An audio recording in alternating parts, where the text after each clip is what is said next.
Hello friends, essential math for secondary physics education video series के इस part में हम बताएंगे वेक्टर एनालिसिस। इसके पहले हम एलजेब्रा और ट्रिग्नोमेट्री बता चुके हैं और इसके बाद में हम कैलकुलस और डिफरेंशियल इक्वेशन का वीडियो बनाएंगे। तो हम स्टार्ट करते हैं वेक्टर एनालिसिस। इन फिजिक्स दो क्वांटिटीज होते हैं, एक होते हैं स्केलर और एक होते हैं वेक्टर। स्केलर में केवल मैग्नीट्यूड होता है, उसमें डायरेक्शंस नहीं होते हैं, और जब उसको जोड़ने घटाने गुना भाग का काम करते हैं तो सिंपल अलजेब्रा के रूल से करते हैं।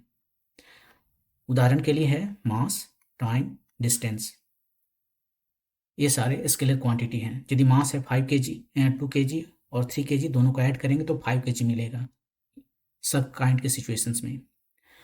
लेकिन वेक्टर वो फिजिकल क्वांटिटी है जिसके पास न केवल मैग्नीट्यूड होता है बल्कि डायरेक्शन भी होता है, और उसे सिंपल अलजेब्रा के रूल से हम ऑपरेशन नहीं कर सकते।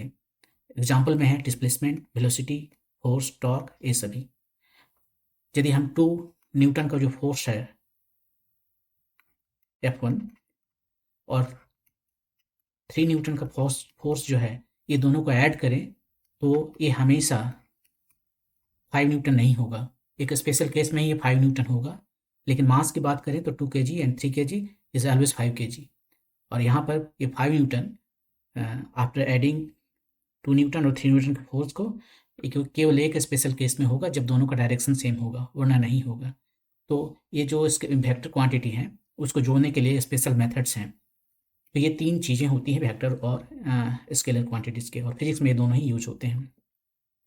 तो हम स्टार्ट करते हैं एडिशन ऑफ 2 वेक्टर। सबसे पहले 2 वेक्टर को जोड़ने सीखेंगे, उसके बाद में 2 से ज़्यादा वेक्टर को जोड़ने की बात करेंगे। इसके लिए हम 3 मेथड बताएंगे। पहला मेथड है ट्रायंगुलर मेथड। इसमें क्या करते हैं, जैसे 2 वेक्टर मुझे ए और बी को ऐड करना है, इसको हम इस तरह से लिखते हैं कि एक के हेड पर दूसरा का टेल आ जाए। पहला वेक्टर का हेड पर दूसरा का टेल यहाँ पर लिखे हुए हैं ए और बी, और ये दोनों वेक्टर के बीच में जो डायरेक्शन थीटा है वो थीटा कैसे पता करें, इसमें थोड़ा कन्फ्यूजन हो सकता है। इसको पता करने के लिए हम क्या करते हैं कि एक का हेड दूसरा के टेल पे हो और उसके बाद दोनों का डायरेक्शंस देखते हैं। जैसे यहाँ पर इसका डायरेक्शन इधर है और इसका डायरेक्शन इधर है, ये दोनों के बीच जो एंगल है वो थीटा होता है। जैसे हमें यहाँ पर हम बात करते हैं, एक वेक्टर ए है, एक वेक्टर बी है, ए और बी। यहाँ पर दोनों का टेल एक जगह पर है और उसके बाद में ए एंगल को हम थीटा कह सकते हैं। लेकिन ऐसा हम नहीं कह सकते, जैसे एक वेक्टर यहाँ पर, एक का टेल इसके हेड पर इसका टेल है, तो ए थीटा नहीं है, ए थीटा नहीं है। यहाँ पर हमें देखना पड़ेगा कि जिन 2 लाइनों के बीच में हम एंगल देखते हैं वो या तो इनकमिंग लाइन होगा या आउटगोइंग लाइन होगा। यहाँ पर इस पॉइंट से ये दोनों ही ए और वेक्टर आउटगोइंग है तो थीटा सही है। यहाँ पर एक इनकमिंग है दूसरा आउटगोइंग है तो ये सही नहीं है। इसको आगे बढ़ाते हैं और अब देखो, ए भी आउटगोइंग है, ए भी आउटगोइंग है, तो ये एंगल थीटा सही है, ये एंगल थीटा नहीं हुआ। तो यहाँ पर केयरफुल रहने का बात है। इसके लिए मैंने यहाँ लिख दिया है कि angle between A and B जो है, सो एंगल बिटवीन इनकमिंग और आउटगोइंग जो वेक्टर्स हैं उसके बीच का एंगल होता है। तो ट्रायंगुलर मेथड में हम क्या करते हैं, रूल ये है कि सेकंड वेक्टर का जो हेड है, सेकंड वेक्टर का टेल जो है, जैसे बी यहाँ सेकंड वेक्टर है, उसके टेल को हम फर्स्ट के हेड पर रखते हैं और उसके बाद में ट्रायंगल कंप्लीट करते हैं।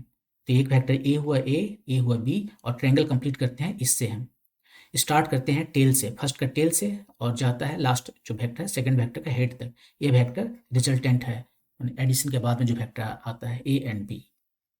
अब इसका मैग्नीट्यूड कितना होता है, इसका मैग्नीट्यूड यूज करने के लिए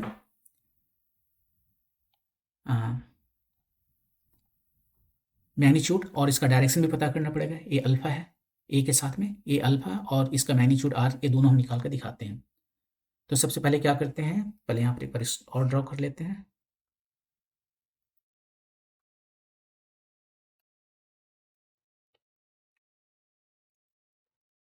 एक ये वेक्टर हुआ ए हुआ बी, और दोनों के बीच का एंगल ये है थीटा। यहाँ पर ये दोनों ही आउटगोइंग है, ये वेक्टर का डायरेक्शन की बात करते हैं, ये आउटगोइंग है इस पॉइंट से, ये भी इस पॉइंट से आउटगोइंग है, तो ये एंगल थीटा होगा ना कि ए एंगल, ये एंगल पाई माइनस थीटा होगा, क्योंकि ये स्ट्रेट लाइन है दोनों मिला के। और रिजल्टेंट जो है आर, वो है ए vector R.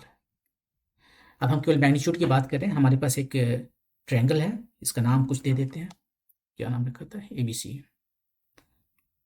A B C. ये जो ट्रायंगल ए बी सी है, इसमें हम कोसाइन रूल लगाते हैं।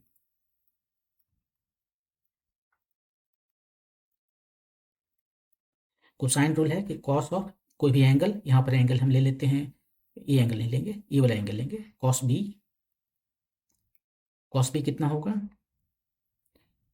इसके पहले जो ट्रिग्नोमेट्री का वीडियो है उसमें हम बताए थे कि दोनों एडजेसेंट साइड का स्क्वायर, यहाँ पर हम ए स्क्वायर लिखेंगे। ए का मतलब है मैग्नीट्यूड वेक्टर ए का, वैसे बी का मतलब है मैग्नीट्यूड बी वेक्टर का। तो बी एंगल की हम का कोसाइन ले रहे हैं, तो दोनों का जो एडजेसेंट साइड है ए और बी, उसका स्क्वायर माइनस जो अपोजिट साइड है आर। आर यहाँ पर रिजल्टेंट है, आर मतलब ये वेक्टर ए और बी का समेशन है, एंड टू ये प्लस वाला है ए बी। कॉस बी कितना है? ये बी एंगल है पाई माइनस थीटा, हम थीटा के टर्म में लिखना चाहते हैं, और थीटा एंगल है between vector A and B का। A square plus B square minus R square by 2ab। अब इसको सिंप्लीफाई करते हैं। कॉस पाई माइनस थीटा, ए माइनस कॉस थीटा होता है।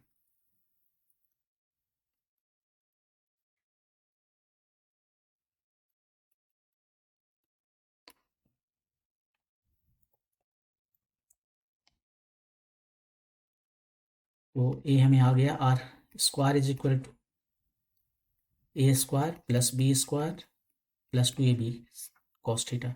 इसको क्रॉस मल्टीप्लिकेशन करके सिंप्लीफाई करेंगे तो ये इतना आ गया, और इस तरह से आर का वैल्यू हमें आ गया square root of A square plus B square plus 2ab cos theta. यहाँ पर है आर स्क्वायर है, और आर का वैल्यू का दो वैल्यू होगा क्योंकि क्वाड्रेटिक इक्वेशन है, लेकिन हम केवल प्लस वाला ले रहे हैं क्योंकि हम मैग्नीट्यूड की बात कर रहे हैं। माइनस का मतलब डायरेक्शन देगा, हम यहाँ पर केवल इंटरेस्टेड है मैग्नीट्यूड के को लेकर, इसलिए हम प्लस ले रहे हैं। डायरेक्शन हम बाद में देखेंगे। तो मैग्नीट्यूड दो वेक्टर का क्या होगा? A square plus B square plus 2ab cos theta. और डायरेक्शन भी देख लें, ये जो डायरेक्शन है यहाँ पर अल्फा से हम दे रहे हैं, अल्फा है एंगल बिटवीन ए और ए जो रिजल्टेंट है उसके बीच का एंगल, टेन अल्फा। अब यहाँ से देखते हैं टेन अल्फा क्या होगा। टेन अल्फा निकालने के लिए हम ऐसा कर सकते हैं,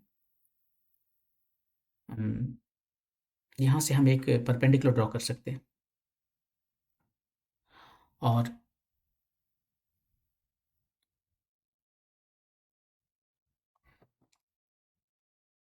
इसको परपेंडिकुलर ड्रॉ करने के बाद में ए कितना होगा और ए कितना होगा? ए हो जाएगा बी का कॉस थीटा। हम पहले ही बता चुके हैं ट्रिग्नोमेट्री में कि यदि एक राइट एंगल ट्रायंगल हमारे पास है और इसका हाइपोटेन्यूज हमें पता है, और ये किसी एंगल थीटा के बारे में हम बात कर रहे हैं, तो थीटा का जो एडजेसेंट साइड है वो इमीडिएटली हम लिख सकते हैं एल कॉस थीटा, और जो अपोजिट साइड है उसे लिख सकते हैं एल साइन थीटा। यही ट्रिक हम यहाँ पर यूज करेंगे और लिखेंगे। यहाँ पर हम बात कर रहे थे तो यहीं लिख लेते हैं, इसको दूसरा कलर से लिख देते हैं, ये 90 डिग्री। ये हो गया हमारा B cos theta, B sine theta, और ये हो गया बी कॉस थीटा। ये वेक्टर बी है।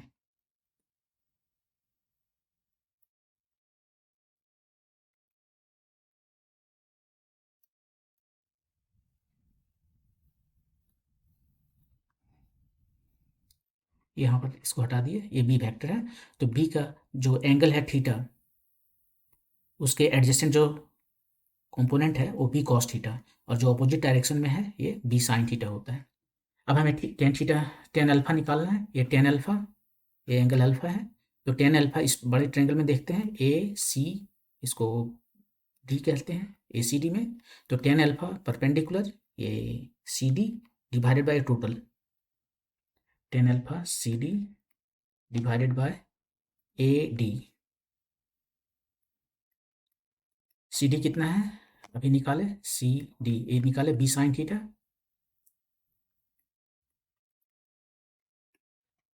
बाय ये कितना हो गया, यहाँ से यहाँ तक ए है और यहाँ से यहाँ तक बी कॉस थीटा है, तो टोटल हो गया ए प्लस बी कॉस थीटा। और यहाँ से हमें अल्फा निकल आया, ये टेन इन्वर्स फंक्शन हो जाएगा B sine theta by A plus cos theta, A plus B cos theta.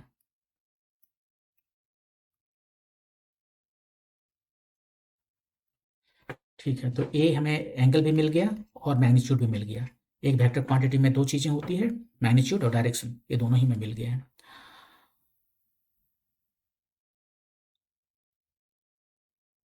अब हम क्या करते हैं, अब यहाँ पर हम ये देखते हैं कि ये एंगल जो हमने लिखा है डायरेक्शन, वो थीटा अल्फा का टेन अल्फा के टर्म में लिखा है।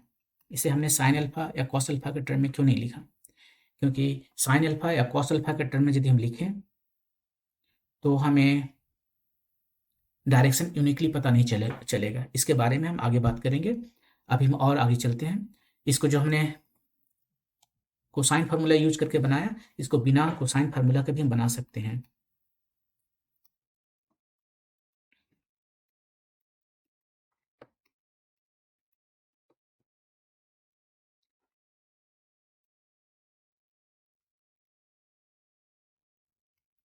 फिर से हम ड्रॉ कर रहे हैं, ये वेक्टर ए है, ये वेक्टर बी है और ये उसका रिजल्टेंट वेक्टर हो गया।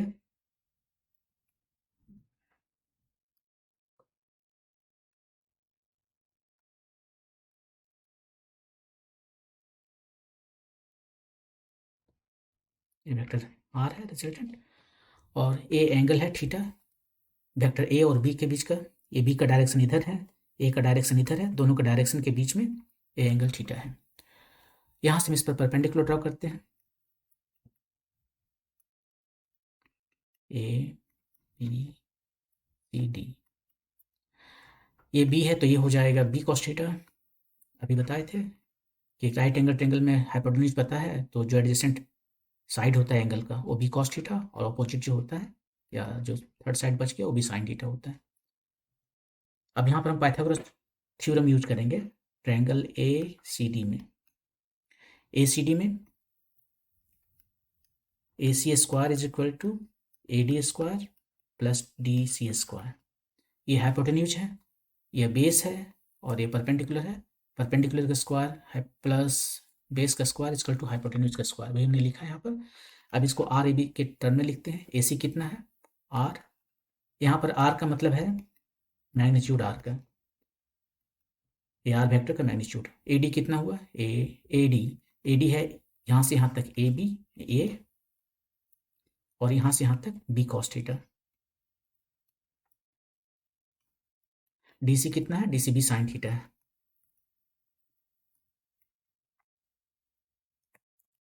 अब इसको यदि हम सिंप्लीफाई करें तो आर हमें मिल गया स्क्वायर रूट। इसको सिंप्लीफाई करते हैं, A square plus two A B cos theta, B square cos square theta, और इस टर्म का हो गया B square sine square theta. ये दोनों को यदि हम कॉमन ले लें इससे बी स्क्वायर तो हमें मिल गया A square plus two A B cos theta. ये दोनों में बी स्क्वायर कॉमन हो गया तो यहाँ बच गया cos square theta plus sign square theta, जिसका वैल्यू 1 होता है। ये 1 है। तो इस तरह से हमें आर का वैल्यू निकल आया बिना कोसाइन फार्मूला यूज किए, A square plus B square plus two A B cos theta. और डायरेक्शन तो पहले निकाल चुके हैं, सेम यहाँ निकालना होगा। Direction alpha tan alpha equal to B sine theta by total this A plus B cos theta.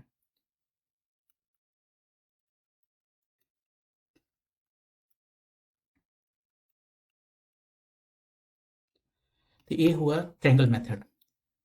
ये जो ट्रायंगल मेथड है इसमें हमें क्या करना है, एक वेक्टर को दोनों वेक्टर को इस तरह से लिखना है कि एक के हेड पर दूसरा आ जाए, और पहला का जो टेल है, जो लास्ट वेक्टर है, सेकंड वेक्टर यहाँ, उसका हेड तक जो वेक्टर बनता है वो हमारा रिजल्टेंट वेक्टर है। और इसका मैग्नीट्यूड ये होता है square root of A square plus B square plus two A B cos theta, और इसका डायरेक्शन टेन अल्फा जो है सो B sine theta by plus B cos theta होता है। ये ट्रायंगल मेथड।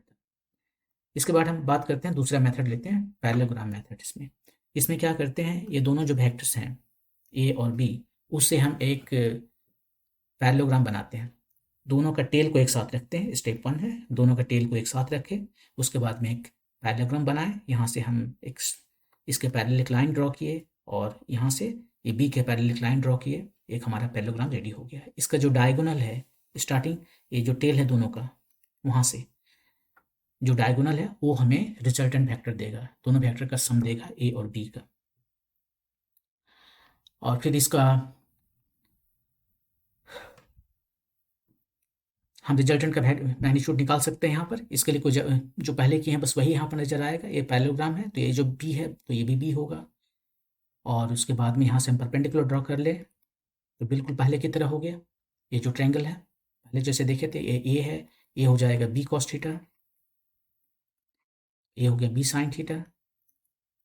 पाइथागोरस थ्योरम लगा देंगे तो R square is equal to ये बी साइन थीटा का स्क्वायर प्लस ये टोटल यहाँ से यहाँ तक जो है A plus B cos theta का स्क्वायर, और इस तरह से आर का वही वैल्यू आ जाएगा। और एंगल भी, ये एंगल जो टेन अल्फा है वो B sine theta by total A plus B cos theta. तो ये पैरेललोग्राम मेथड है। पैरेललोग्राम मेथड में दोनों वेक्टर को लेकर एक पैरेललोग्राम बनाते हैं, उसका डायगोनल हमें रिजल्टेंट देता है। और तीसरा मेथड है जो सबसे ज़्यादा यूजफुल होता है कि हम क्या करते हैं, ए और बी वेक्टर जो है उसके कंपोनेंट में हम ब्रेक कर देते हैं, उसको डिकम्पोज कर देते हैं। जैसे यहाँ पर हमारा एक्स वाई कोऑर्डिनेट एक्सिस है, यदि 3 डायमेंशन में वेक्टर है तो हम 3 डायमेंशन में लेंगे एक्स वाई जी, और ये जो जितने भी वेक्टर हैं उसको हम एक्स और वाई कंपोनेंट में ब्रेक कर देंगे। जैसे ए को हमने यहाँ पर ए हमारा एक्स एक्सिस के डायरेक्शन में था तो केवल ए कंपोनेंट आया है, ए आई। और बी जो है ये बी वेक्टर है, इसको हम एक्स एक्सिस में कितना होगा कंपोनेंट, यदि ये एंगल दोनों के बीच में ए है थीटा है तो इसका कंपोनेंट यहाँ पर बी कॉस थीटा होगा। ये बिल्कुल वही पाते हैं कि हमने एक राइट एंगल ट्रेंगल है और उसका हाइपोटेन्यूज हमें पता है बी, एंगल पता है, ये एडजेसेंट जो कंपोनेंट है वो बी कॉस थीटा और सामने वाला जो है सो बी साइन थीटा। तो इसका एडजेसेंट में बी कॉस थीटा और ये सामने वाला बी साइन थीटा हो गया। अब हम क्या करते हैं, ये जो रिजल्टेंट है ये दोनों का रिजल्टेंट यहाँ दिखाए हैं, ये इस सारे के एक्स कंपोनेंट को ऐड कर लेते हैं और हमें वो आर एक्स मिलता है। यहाँ पर हमने दिखाया वो आर एक्स है, और आर वाई क्या है, सारे वाई कंपोनेंट को ऐड करने के बाद जो आता है वो वाई है। और ये दोनों को यदि हम ऐड कर देंगे तो ये हमें वेक्टर मिल जाएगा, एक ऐसा वेक्टर जो रिजल्टेंट है और उसका कंपोनेंट ए बी के एक्स कंपोनेंट के ऐड करने के बाद जो आता है वो है, और वाई कंपोनेंट भी इसका ए और बी के वाई कंपोनेंट ऐड करने के बाद आता है वो है। तो इस तरह से हम यहाँ पर पाइथागोरस थ्योरम लगा सकते हैं फिर, और यहाँ पर पाइथागोरस थ्योरम लगाने से R square equal to A plus B cos theta plus B sine theta, ये है बी साइन थीटा। तो यहाँ से तुरंत बन जाता है। इनफैक्ट यदि हमें कोई भी वेक्टर है ए, इसका X component, Y component, Z component दिया हुआ हो तो इसका वेक्टर, इस वेक्टर का मैग्नीट्यूड हम तुरंत निकाल सकते हैं। स्क्वायर रूट ले लेते हैं सबके कंपोनेंट का स्क्वायर को ऐड करके, X square plus B Y square plus B Z square, ऐसे यहाँ पर वही किया गया है। ये आर वेक्टर जो है सो इसका एक्स कंपोनेंट और वाई कंपोनेंट जो है सो ए के एक्स कंपोनेंट का सम है, और वाई कंपोनेंट ए और बी का वाई कंपोनेंट का सम है, और इसका मैग्नीट्यूड जो है यहाँ पर मैग्नीट्यूड होगा वो स्क्वायर रूट दोनों के एक्स स्क्वायर का आर एक्स का स्क्वायर प्लस आर वाई का स्क्वायर, और इसको सिंप्लीफाई करने पर सेम फार्मूला आ जाता है। और एंगल यहाँ पर टेन अल्फा, ये देख सकते हैं फिर B sine theta by A plus B cos theta same. तो ये है डिकम्पोजिशन मेथड, इसको एक्स और वाई कोऑर्डिनेट में हम इसको डिकम्पोज कर लेते हैं और उसके बाद में आसानी से हम उसका रिजल्टेंट निकाल लेते हैं, उस रिजल्टेंट का मैग्नीट्यूड और डायरेक्शन निकाल लेते हैं। ब्यूटी इस मेथड का ये है कि ये केवल 2 वेक्टर के लिए लिमिटेड नहीं है। यदि मेरे पास 10 वेक्टर हैं, 50 वेक्टर हैं तो भी हम ये काम कर सकते हैं। साथ सही वेक्टर्स का एक्स कंपोनेंट निकालते हैं, उसका वाई कंपोनेंट निकालते हैं, रिजल्टेंट एक्स कंपोनेंट निकालते हैं by adding all x component of vectors, और वैसे वाई कंपोनेंट का रिजल्टेंट निकालते हैं, और हमारा जो रिजल्टेंट वेक्टर है उसका एक्स और वाई कंपोनेंट हमें पता हो चुका है, तो वो वेक्टर हमें पता हो चुका है, उसका मैग्नीट्यूड और डायरेक्शन सब निकाल सकते हैं रिजल्टेंट वेक्टर का। ये 3 मेथड मैंने बताया, ट्रायंगल मेथड, पैरेललोग्राम मेथड और डिकम्पोजिशन मेथड। अब हम यहाँ पर बातें करते हैं कि हमने जो डायरेक्शन दिया है, यहाँ पर देखते हैं एक बार फिर, ये जो डायरेक्शन दिया है वो 10 में दिया है, उसको हमने साइन में क्यों नहीं दिया? साइन में भी दे सकते थे, जैसे मैं इसे यहाँ दिखाता हूँ।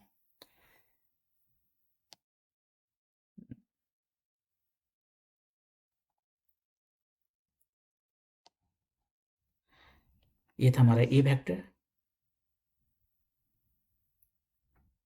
ये हमारा बी वेक्टर, और ये है उसका रिजल्टेंट।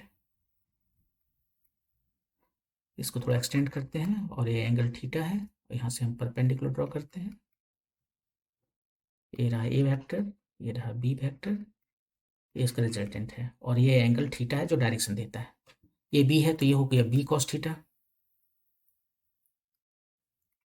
एक ही बात बार बार हम बता रहे हैं। तो टेन अल्फा हम लिख सकते हैं simply B sine theta by A plus B cos theta. Tan alpha इसके लिए परपेंडिकुलर और ये टोटल बेस है। हम साइन भी लिख सकते थे, sine alpha is equal to perpendicular ये बी साइन थीटा, और ये आर का मैग्नीट्यूड हमें पता है, हम जस्ट आर लिखते हैं, कहीं पे यहाँ लिख देते हैं आर कितना है। आर है square root of A square plus B square plus 2ab cos theta. ये एक नंबर है, जस्ट एक नंबर है, और हमेशा पॉजिटिव रहता है। तो ये हमें मिल गया। कॉस अल्फा ऐसे हम लिख सकते हैं, कॉस अल्फा यहाँ पर अल्फा के लिए जो एडजेसेंट साइड है A plus B cos theta, A plus B cos theta. हम ये साइन अल्फा या कॉस अल्फा के टर्म में डायरेक्शन न देकर टेन अल्फा में क्यों देते हैं? ऐसे इसलिए देते हैं कि हम एक एग्जाम्पल से भी बताते हैं उसी को, लेकिन हम पहले भी बता दें कि यदि हम टेन अल्फा में देते हैं तो हमें जो डिटरमिन होता है उसका जो रिजल्टेंट है उसका डायरेक्शन यूनिकली हमें पता चल जाता है कि वो किस क्वाड्रेंट में है।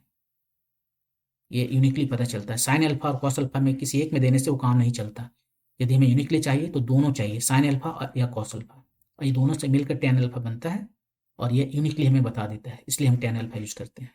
यदि हम टेन अल्फा यूज नहीं करना चाहते हैं, साइन अल्फा यूज करना चाहते हैं, तो साइन के साथ में कॉस अल्फा दोनों हमें पता होना चाहिए। तो दो फार्मूला यूज करने से अच्छा हम एक फार्मूला केवल टेन का यूज करें, इसलिए हम लोग टेन अल्फा यूज करते हैं। अभी एग्जाम्पल से यहाँ पता चलेगा। जैसे एक एग्जाम्पल ये है कि एक वेक्टर है जिसका मैग्नीट्यूड 3 है, दूसरा वेक्टर बी का मैग्नीट्यूड 3 स्क्वायर रूट 5 है, और दोनों के बीच में जो एंगल है, हम अंदाज से एंगल बनाते हैं, मुझे नहीं पता एंगल कितना है।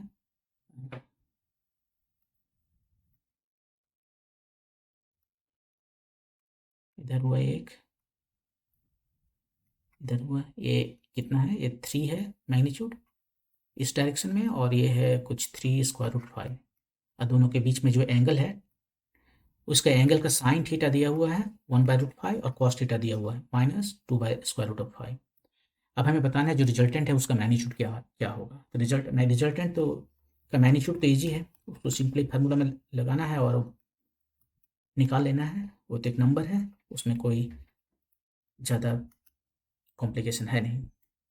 ए स्क्वायर, ए का मतलब 3 का स्क्वायर 9, बी स्क्वायर 3√5 का square 45, 2ab 2 times 3 times 3√5 cos theta का वैल्यू दिया हुआ है -2/√5। ये √5 खत्म हो गया, कितना बन गया? 54 माइनस 36 √18 मतलब 3√2। ये हो गया मैग्नीट्यूड इसका। ये ठीक है। अब डायरेक्शन निकालना है, और यहीं पर हम एक्सप्लेन करेंगे कि क्यों हम टेन अल्फा का लेते हैं डायरेक्शन के लिए। टेन अल्फा जो है सो है B sine theta by A plus B cos theta. इसका वैल्यू निकालते हैं यहाँ पर। बी साइन थीटा, बी कितना है? बी है 3√5, साइन थीटा है 1/√5 टाइम्स 1/√5।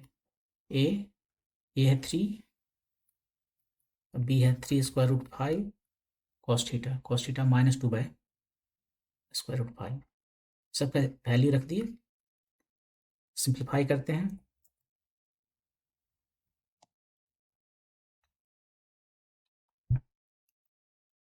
सिंप्लीफाई करते हैं, ये फैक्टर आउट हो गया, ये फैक्टर आउट हो गया, इसको 3, ये 3 माइनस 6, तो फाइनली आया 3/-3। इसको 3 से हम इसको डिवाइड करते हैं, 1/-1। यहाँ पर हम जानबूझ के +1/-1 लिख रहे हैं, इसको हम डायरेक्ट -1 नहीं लिख रहे हैं। इसके पीछे एक रीजन है कि हमें यूनिकली उसका डायरेक्शन बताना है। ये tan अल्फा है, और tan अल्फा को हम क्या लिखते हैं, y/x लिखते हैं। यदि हमारे पास ये x और y कोऑर्डिनेट है और कोई पॉइंट है P, उसका x और y कोऑर्डिनेट है, ये एंगल है, ये यदि हमारा अल्फा है, तो tan अल्फा कितना होगा, ये y/x। tan alpha y coordinate by x coordinate होता है। इस एक्स वाई कोऑर्डिनेट सिस्टम में x और y दोनों पॉजिटिव हो सकता है या निगेटिव हो सकता है, या दोनों में से कोई एक निगेटिव हो सकता है। ये सभी पॉसिबिलिटी यहाँ पर है। तो इसको हम जानते हैं कि यहाँ पर इसको देखने से हमें पता चल गया कि जो y कोऑर्डिनेट है वो पॉजिटिव है, और माइनस कोऑर्डिनेट जो है वो x कोऑर्डिनेट जो है वो निगेटिव है। वो किस क्वाड्रेंट में मिलेगा, y पॉजिटिव नहीं, हमें ऊपर वाले प्लेन में रहना है, अपर हाफ प्लेन में रहना है। x निगेटिव मतलब ये निगेटिव इधर में जाना है, और इधर पॉजिटिव, ये केवल सेकंड क्वाड्रेंट में पॉसिबल है। इसमें y जो है सो पॉजिटिव है और x जो है सो नेगेटिव है। इसका मतलब ये है कि हम सेकंड क्वाड्रेंट में, सेकंड क्वाड्रेंट में ही x नेगेटिव और y पॉजिटिव है। यहाँ पर x y दोनों पॉजिटिव है, यहाँ पर x पॉजिटिव है, y नेगेटिव है, यहाँ पर दोनों ही नेगेटिव है, x नेगेटिव है, y नेगेटिव है, यहाँ पर x नेगेटिव है लेकिन y पॉजिटिव है। तो अभी जो कुछ हमारे पास आया है उसमें y पॉजिटिव है, x नेगेटिव है। इसका मतलब है हम सेकंड क्वाड्रेंट में हैं। तो सेकंड क्वाड्रेंट में है तो हमें एंगल निकालना है, अल्फा कितना हो जाएगा, यहाँ मेरे पास है tan अल्फा इसको टू 1/-1। अल्फा कितना हो जाएगा, सेकंड क्वाड्रेंट में लाना है। हम अभी फॉर ए मोमेंट हम क्या करते हैं, भूल जाते हैं इस प्लस माइनस साइन के चिन्ह को, और इसको tan बीटा कहते हैं। जस्ट इसका एब्सोल्यूट वैल्यू ले लेते हैं, 1/-1 मतलब 1, और बीटा कितना आ गया 45 degree. tan beta equal to 1 मतलब बीटा 45 डिग्री। तो अल्फा कितना होगा, अल्फा होगा जो वैल्यू हमने निकाला है वो प्लस या माइनस कुछ भी करेंगे। एक मिनट, इसको थोड़ा, हमें सेकंड क्वाड्रेंट में जाना है तो हम 180 प्लस कर सकते हैं या माइनस कर सकते हैं, लेकिन हमें माइनस करना होगा क्योंकि सेकंड क्वाड्रेंट में जाने के लिए 180 से कम है। यदि थर्ड क्वाड्रेंट में हमारा एंगल होता है तो हम 180 प्लस लिखते, 180 माइनस, और अभी जो हमने निकाला बिना साइन देखे हुए उस वैल्यू को रखते हैं, तो ये आ गया 135 डिग्री। तो tan अल्फा सब कुछ सिंप्लीफाई करने के बाद में हमारा आता है +1/-1 इस फॉर्म में। हम जब साइन को न्यूमरेटर और डिनोमिनेटर का मिक्सअप नहीं करते हैं तब ये दोनों का साइन जो है हमें बताता है कि हमारा एंगल जो रिजल्टेंट वेक्टर है वो किस क्वाड्रेंट में है। यहाँ पर y प्लस है और x माइनस है, जो कि हमें बताया कि हमें सेकंड क्वाड्रेंट में है। इसके बाद हम एक मोमेंट के लिए इसका डायरेक्शन साइन भूल के इसका एंगल निकालते हैं, हमें 45 डिग्री मिला, और उसके बाद में हम देखते हैं कि सेकंड क्वाड्रेंट में जाने के लिए क्या करना होगा, 180 में से माइनस करना होगा किसी एंगल को। तो 180 माइनस अभी जो एंगल निकला है वो 135 निकला है। तो ये मेथड है इसका निकालने का। हम इसको ऐसे भी निकाल सकते थे यदि इतना नहीं करना है तो। tan अल्फा जो है सो 1/-1 है। यहाँ पर हम जान रहे हैं कि एक सेकंड क्वाड्रेंट में है। अल्फा का जो प्रिंसिपल वैल्यू जो है अब भूल जाते हैं, यहाँ पर जो है सो हम लिख सकते हैं इसको tan इनवर्स -1। इसका प्रिंसिपल वैल्यू लिखते हैं, अल्फा जो है सो tan alpha tan inverse alpha, इसका प्रिंसिपल वैल्यू -π/2 और π/2 के बीच में आता है। इसके बारे में हम थोड़ा सा बात की है ट्रिग्नोमेट्री में। साइन का भी ऐसे ही आता है, -π/2 टू π/2, पाई मतलब 180 डिग्री, और कॉस का जो है सो कॉस इनवर्स अल्फा ये आता है 0 टू पाई। ये प्रिंसिपल वैल्यू है, उसमें हम निकालते हैं वैल्यू, ये आता है -45 डिग्री, -90 से ना +90 में -90 डिग्री आया। लेकिन ये -90 डिग्री -45 डिग्री तो फोर्थ क्वाड्रेंट में है, हमारा रिजल्ट जो है सो सेकंड क्वाड्रेंट में है। हम चुपचाप 180 ऐड कर देंगे। यहाँ पर यदि प्रिंसिपल एंगल निकालने के बाद में फाइनल आंसर निकालते हैं तो इसमें सिंपली 180 ऐड कर देंगे और हमें 135 मिल जाएगा। ये मेथड है निकालने के लिए। अब जरा हम साइन से निकाल के देखें क्या होगा।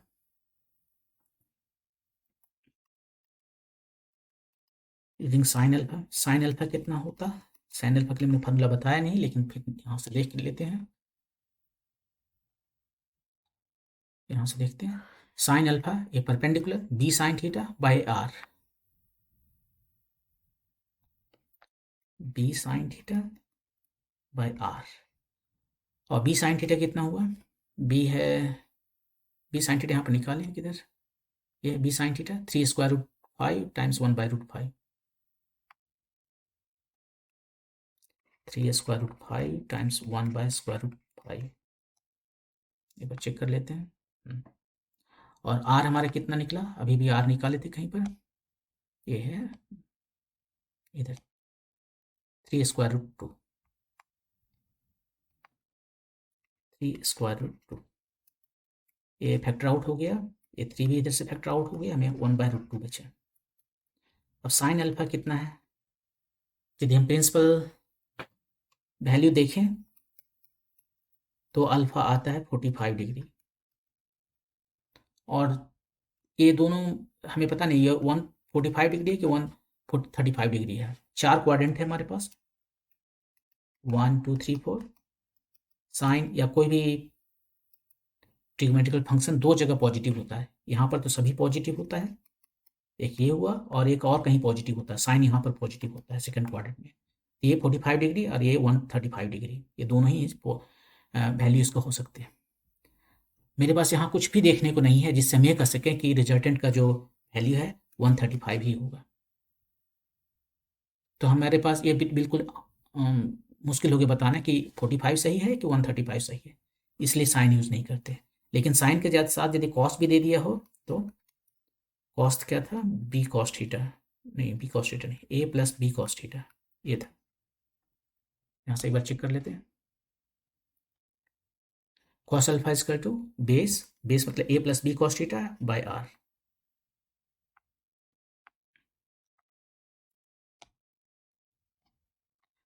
और ए कितना था, ए 3 था शायद, और बी 3√5 कॉस थीटा माइनस 2/√5, ये सब वैल्यू। और आर अभी भी निकाले थे 3√2। एक बार चेक कर लेते हैं, A3 B3√5 और कॉस थीटा -2/√5, -2/√5, हाँ ठीक है। A5 चला गया, बच गया यहाँ पे कितना, 3 - 6/3√2 -3/3√2। सो ये फैक्टर आउट हो गया, -1/√2। ये -1 ऊपर में है, न्यूमरेटर में है, यहाँ बीच में नहीं लिख रहे हैं, मिक्सअप नहीं कर रहे हैं अभी तक। ये हमें बता रहा है कि हम किस क्वाड्रेंट में हैं, ये हमें बता रहा है कि फुल क्वाड्रेंट तो ये नहीं बताएगा, लेकिन ये हमें देगा कि अल्फा जो है सो कहाँ कितना हो सकता है, निगेटिव कहाँ कहाँ हो सकता है। अल्फा निगेटिव यहाँ हो सकता है सेकंड क्वाड्रेंट में या थर्ड क्वाड्रेंट में। सेकंड क्वाड्रेंट में निगेटिव का मतलब ये 135 डिग्री हुआ, और यहाँ पर 180 प्लस 45 डिग्री। ये दो वैल्यू इसके ये दिया 225। साइन ने दिया दो वैल्यू 45 135, इसने दिया 135 225, दोनों में जो कॉमन है, जो वैल्यू दोनों दे रहा है साइन कॉस, वही आंसर है। तो आंसर जो है सो 135 डिग्री हुआ। तो इस तरह से हम देख रहे हैं कि यदि हमें साइन अल्फा और कॉस अल्फा दोनों पता हो तब हम यूनिकली बता सकते हैं कि हमारा रिजल्टेंट वेक्टर किस क्वाड्रेंट में है। उससे अच्छा तो ये है कि हम जस्ट टेन अल्फा देखें, और टेन अल्फा यहाँ पर देखने के साथ ही उसका वाई कोऑर्डिनेट और एक्स कोऑर्डिनेट देखने के साथ ही हम बता देंगे कि ये सेकेंड क्वाड्रेंट में है, और उसके बाद में एंगल निकाल लेंगे। यहाँ भी एंगल निकालने के लिए पहले डायरेक्शन भूल कर, साइन भूल कर हम एक वैल्यू निकाल लेते हैं, और उसके बाद वो जिस क्वाड्रेंट में है वहाँ पर 180 से प्लस या माइनस करके हम निकाल लेते हैं। और नहीं तो यदि प्रिंसिपल एंगल निकालते हैं तो उसमें सिंपली 180 ऐड कर देते हैं। तो इस तरह से हम डायरेक्शन निकाल लेते हैं। एक दूसरा एग्जाम्पल है, यहाँ पर ए बी दिया हुआ है और उसका साइन थीटा कॉस थीटा दिया हुआ है, जो एंगल है थीटा, तो उसका मैग्नीट्यूड क्या होगा। मैग्नीट्यूड के लिए फार्मूला लिखते हैं,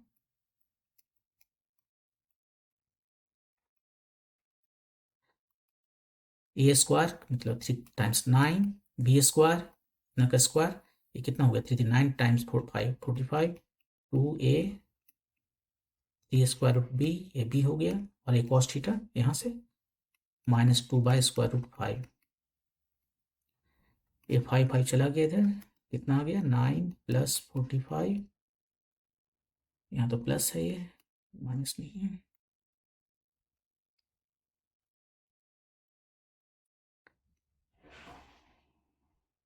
+2 टाइम्स ये कितना हो गया, प्लस टाइम्स माइनस माइनस 36, 54 - 36, ये हो गया 18, इसका मतलब 3 स्क्वायर रूट 2 लिख सकते हैं। तो मैग्नीट्यूड तो आसान है, निकल गया। अब डायरेक्शन देखते हैं।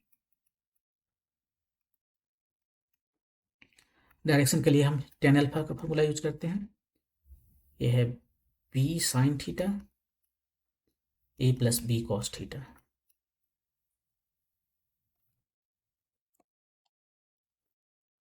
वैल्यू रखते हैं, b sin थीटा, b कितना है 3 स्क्वायर रूट 5, sin थीटा है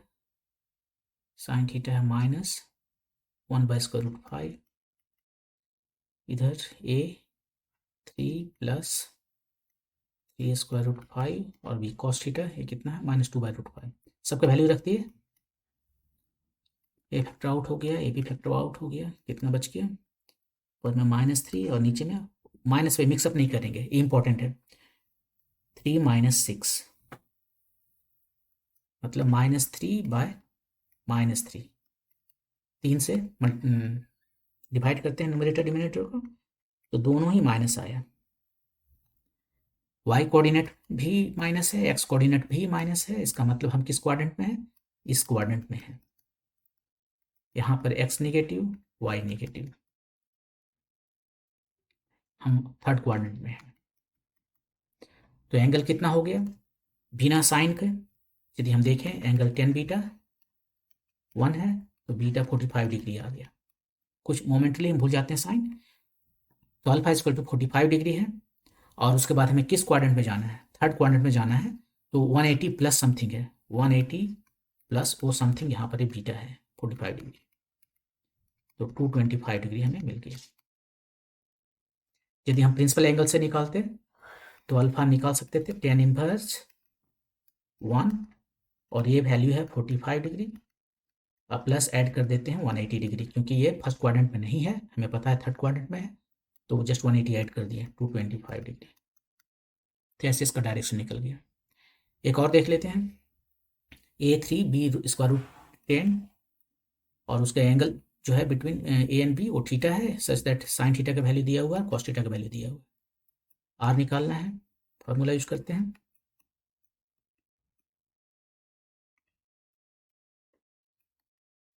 ए स्क्वायर 3 स्क्वायर प्लस √10 का स्क्वायर, सबका वैल्यू रख देते हैं। कॉस थीटा कितना है,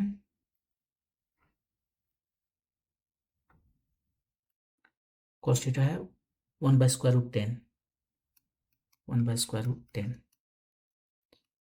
ये चला गया, ये बच गया कितना 9, ये 10, 6,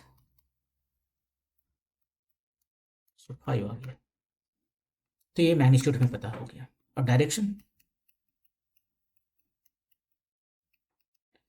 tan अल्फा फिर यूज करते हैं, यही बेहतर है साइन कॉस से। ये है b cos थीटा, नहीं b sin theta by a + b cos theta.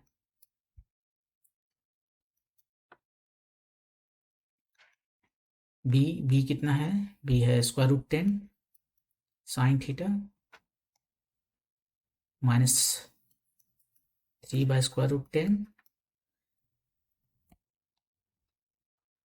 और ये a कितना 3 + b √10 sin theta, cos theta 1/√10।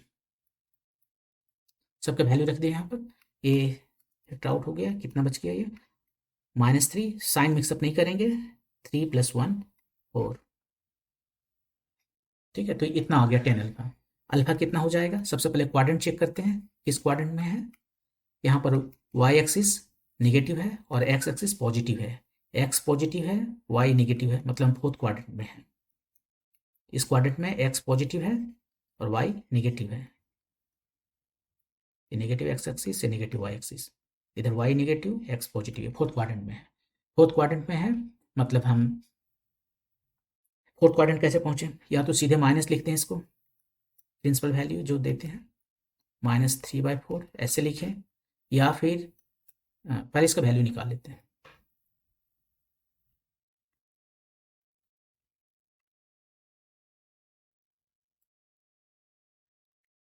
बिना साइन का जो है सो वैल्यू कितना हो जाएगा, tan beta is equal to 3/4। तो बीटा कितना हो गया, बीटा शायद 37 डिग्री होगा, क्योंकि 37 डिग्री होने पर ये जो ट्रायंगल है राइट एंगल ट्रायंगल 3, 4 ऐसा हो तो ये एंगल जो है सो 37 डिग्री होता है। ये 37 डिग्री होता है।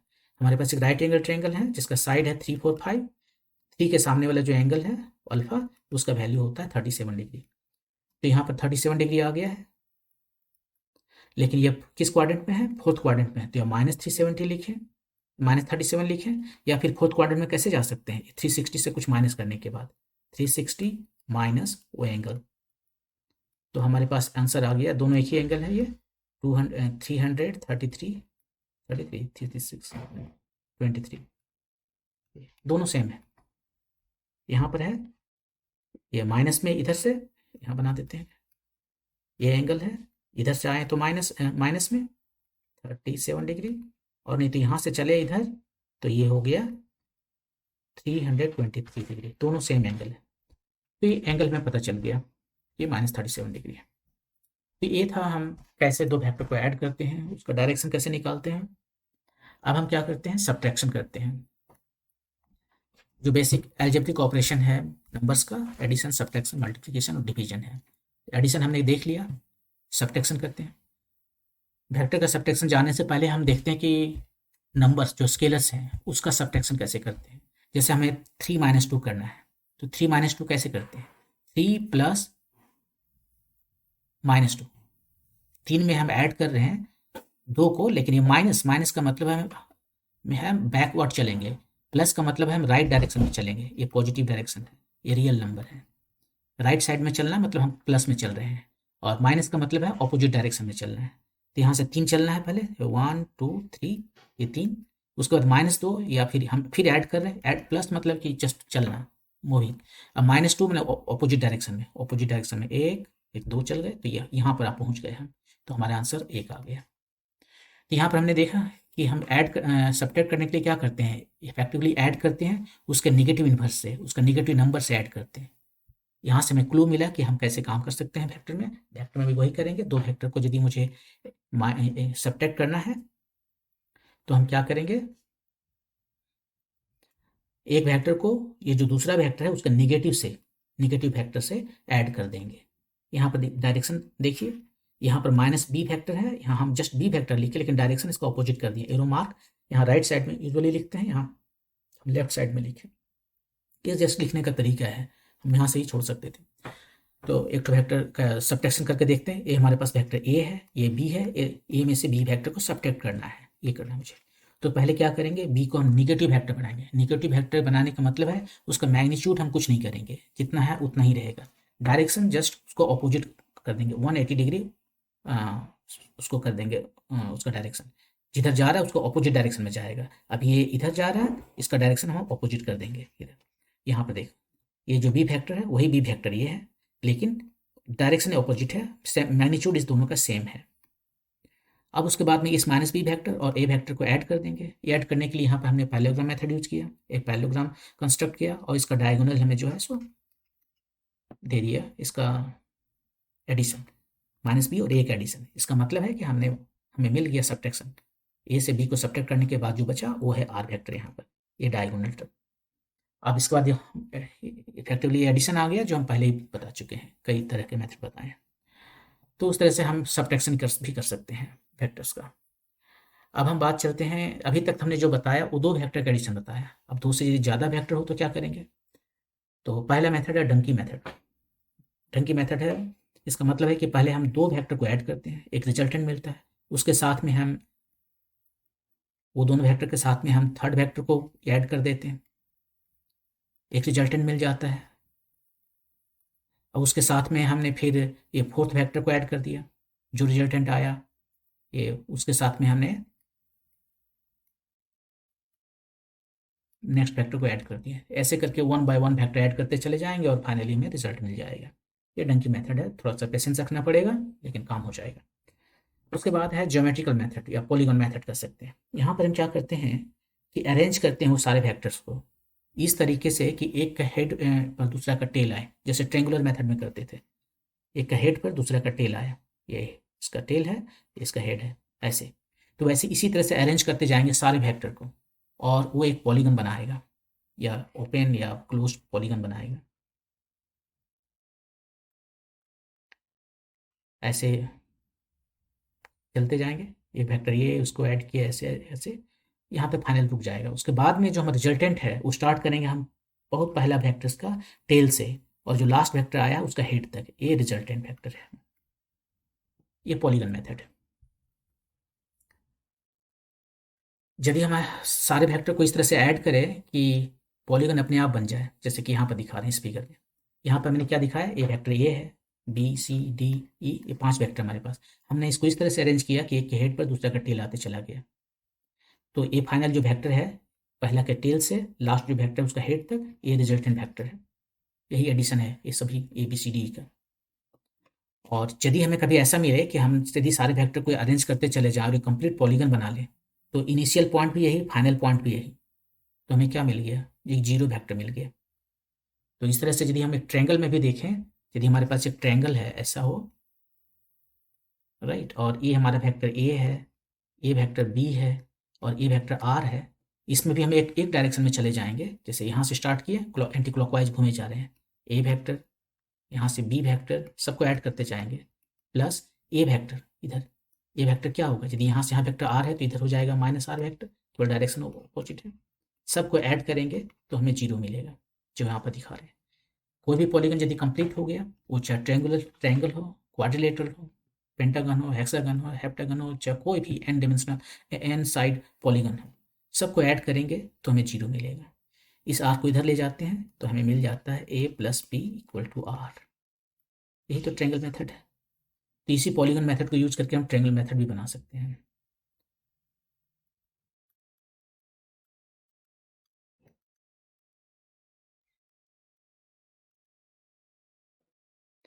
ओके, तो ये मेथड है हमारा पॉलीगन मेथड है, यदि एक से ज़्यादा वेक्टर है तो उसको ऐड करने का। और उसके बाद में एक डिकम्पोजिशन मेथड है, ये सबसे ईजी है। इसमें क्या करना है, जैसे कि सारे जो वेक्टर्स हैं उसको मैंने यहाँ पर रख दिया। अब ए वेक्टर का 2 कंपोनेंट होंगे एक्स वाई, 3 कंपोनेंट होंगे यदि वो 3 डायमेंशन में है, 3 डायमेंशन में है, स्पेस में है, तो उसका एक्स वाई जी जेड तीनों कंपोनेंट होंगे, तो उसमें उसको ब्रेक कर लेंगे। उसका ये यहाँ पर हम मान रहे हैं कि इसके 2 ही कंपोनेंट हैं, एक्स वाई मैंने प्लेन में है, ये जो कॉपी है उसका प्लेन में है, तो इसके 2 कंपोनेंट होंगे, ए एक्स और ए वाई। ये बहुत सारे जो वेक्टर हैं उसका एक्स कंपोनेंट वाई कंपोनेंट पहला वेक्टर का, दूसरा वेक्टर का एल दो के लिए, ऐसे सबको हम निकाल सकते हैं। सारे के एक्स कंपोनेंट को एक्स जगह कलेक्ट करते हैं, ऐड कर लेते हैं यहाँ पर, और वो हो गया हमारा एक्स कंपोनेंट। यहाँ यूनिट वेक्टर आई जो है यूनिट वेक्टर है, इसका मैग्नीट्यूड जस्ट 1 है और डायरेक्शन दिखा रहा है कि एक्स डायरेक्शन में है। वैसे जे जो है यूनिट वेक्टर है, ये दिखा रहा है कि हमारा डायरेक्शन वो एलोंग वाई एक्सिस है। तो एक्स कंपोनेंट को हमने यहाँ कलेक्ट किया, वाई कंपोनेंट को यहाँ कलेक्ट किया, और ये हमें मिल गया R X I plus R Y I J. R X में नॉन हो गया है क्योंकि आर एक्स जो है सो सम है सारे के एक्स कंपोनेंट, और आर वाई क्या है, वाई कंपोनेंट का सम सभी जो वेक्टर्स हैं उसका। तो यदि ये हमें एक वेक्टर मिल गया तो हम तुरंत बता सकते हैं कि इसका मैग्नीट्यूड कितना होगा, R X square plus R Y square. इसका डायरेक्शन कितना होगा, R Y by R X, ये डायरेक्शन हो गया। तो इस तरीके से एक से ज़्यादा दो से ज़्यादा वेक्टर हो तो उसका एडिशन हम कर सकते हैं। मेरे ख्याल से सबसे आसान मेथड ये है डिकम्पोजिशन मेथड, जहाँ पर हम उसको डिकम्पोज कर लेते हैं एक्स और वाई कंपोनेंट में, जेड कंपोनेंट में भी यदि वो वेक्टर 3 स्पेस में है तो। और उसके बाद में एक्स कंपोनेंट को एक साथ कलेक्ट कर लेते हैं, वो रिजल्टेंट का एक्स कंपोनेंट हो गया, और वाई कंपोनेंट को एक साथ कलेक्ट कर लेते हैं, मतलब उसको ऐड कर लेते हैं, वो वाई कंपोनेंट हो गया रिजल्टेंट का, और इस तरह से हमें उसका रिजल्टेंट मिल जाएगा, डायरेक्शन भी मिल जाएगा। थोड़ा सा यूनिट वेक्टर पे बात कर लें। अभी बताए थे कि आई जे के सारे यूनिट वेक्टर हैं। आई वेक्टर है जो है सो यूनिट वेक्टर है एलोंग एक्स एक्सिस, जे एलोंग वाई एक्सिस, के एलोंग जेड एक्सिस, सबका मैग्नीट्यूड एक है। तो इससे यदि हम किसी के आगे रखें तो मैग्नीट्यूड चेंज नहीं करता, वो केवल डायरेक्शन बताता है। लेकिन यदि हमारे पास कोई आर्बिट्री वेक्टर हो आर, जिसका एक्स कंपोनेंट कुछ है, वाई कंपोनेंट कुछ है, जेड कंपोनेंट कुछ है, इसको यदि मुझे यूनिट वेक्टर बनाना है तो क्या करेंगे, सबसे पहले इसका मैग्नीट्यूड पता करते हैं जो हम आर से कहते हैं, और इस वेक्टर को सीधे आर से डिवाइड कर देंगे। इसका मैग्नीट्यूड भी आर है, इसका मैग्नीट्यूड भी आर है, तो मैग्नीट्यूड को मैग्नीट्यूड से सेम मैग्नीट्यूड से डिवाइड किए हुए हैं दोनों को, इसका मतलब अब इसका मैग्नीट्यूड 1 हो गया, क्योंकि इसका मैग्नीट्यूड आर है, इसका भी आर है, तो रिजल्टेंट जो मैग्नीट्यूड है वो 1 हो गया। यहाँ पर ध्यान देने वाली बात ये है कि हम एक वेक्टर है और उसको हम दूसरा वेक्टर से डिवाइड नहीं कर रहे हैं, हम उसको एक स्केलर से डिवाइड कर रहे हैं। आर एक नंबर है, ये वेक्टर नहीं है। और जो यूनिट वेक्टर है उसको हम यूजुअली हैट से दिखाते हैं, ये हैट है, हैट दिखाने का मतलब है कि यह यूनिट वेक्टर है। आर की जगह पर इसका वैल्यू रख देते हैं, तो ये आ गया A X by R plus A Y by R, A Z by R, और यहाँ पर उसका डायरेक्शन है आई जे के। और आर जो है सो यदि हमारे पास कोई ऐसा वेक्टर लिखा हुआ है तो हम पहले ही बता चुके हैं कि उसका मैग्नीट्यूड कितना होगा, square root of A X square plus A Y square plus A Z square.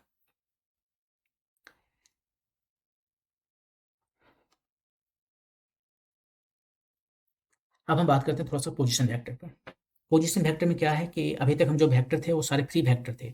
ये हमारा वेक्टर है, यहाँ से इसको उठा के हम इधर ले जा सकते हैं, उसका मैग्नीट्यूड चेंज नहीं करेंगे, डायरेक्शन चेंज नहीं करेंगे, तो ये दोनों वेक्टर सेम है। इसको हम शिफ्ट कर सकते हैं, यहाँ से उठा के इधर हम ले जा सकते हैं, बिना डायरेक्शन को चेंज किए, बिना मैग्नीट्यूड के चेंज किए। ये फ्री वेक्टर्स हैं।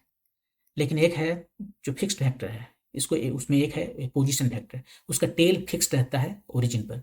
ये कार्टेशियन कोऑर्डिनेट सिस्टम है एक्स वाई जी, इसका 0 0 0 ओरिजिन पर इसका टेल फिक्स्ड है, यहाँ से मूव नहीं करेगा। और हेड जो है सो कोई पॉइंट पर है जिसका कोऑर्डिनेट एक्स वाई जी है। तो इस वेक्टर ओपी को हम कहते हैं पोजीशन वेक्टर। और इसको हम कैसे दिखाएंगे, इसको आर से हम दिखाते हैं यूजुअली। आर जो है ये ओपी वेक्टर, इसको यहाँ से एक्स को इधर आ जाएगा, इसको जस्ट हम ये कर रहे हैं, इसके बारे में बाद में बताएंगे। अ, इसका जो एक्स वाई जी जो है आया यहाँ पर, ये रहा जी, अभी बता देते हैं, ये एक्स ये वाई। यहाँ से हम एक्स वाई प्लेन में एक प्रोजेक्शन डालें, और फिर इधर से इस पर हम परपेंडिकुलर खींचे, इस पर परपेंडिकुलर खींचे, वाई में ये वाई आया, ये एक्स ये जी।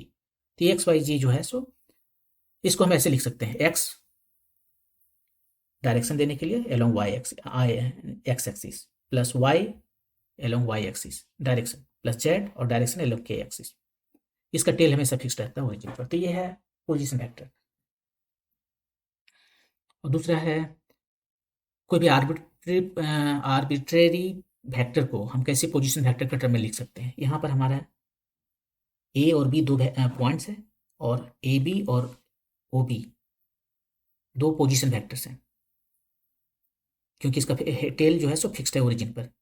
ठीक है, अब इसमें हम ट्रेंगुलर, इसमें पॉलीगन रूल लगाते हैं। स्टार्ट करते हैं यहाँ पर, जो ट्रेंगल है वो ए बी में, ओ ए बी में, O A plus A B plus B A O, ये तीनों को ऐड करेंगे तो हमें 0 मिलेगा, एक्चुअली 0 वेक्टर।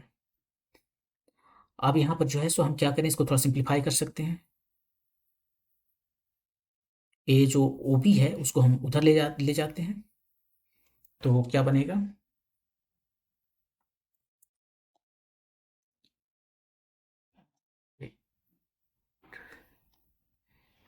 ये ओ ए है प्लस ए बी है प्लस बी ओ को हम ओ बी लिखते हैं। हम ओ बी पोजिशन वेक्टर बताता है, उसका पहला पॉइंट ओ हमेशा ओ होता है, इक्वल टू 0। ए माइनस हो जाएगा ना, ए माइनस हो गया।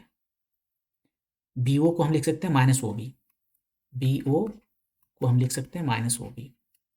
ये ऑर्डर चेंज किए, यहाँ डायरेक्शन है इसलिए ऑर्डर वैसे चेंज नहीं कर सकते, ऑर्डर चेंज करने का मतलब है माइनस हो गया, जैसे एक वेक्टर ए है और एक वेक्टर ए है, दोनों का मैग्नीट्यूड सेम है, ये है ओ बी वेक्टर तो ये हो गया बी ओ वेक्टर। तो ये दोनों जो है सो डायरेक्शन में केवल चेंज है, इसलिए माइनस लिखते हैं।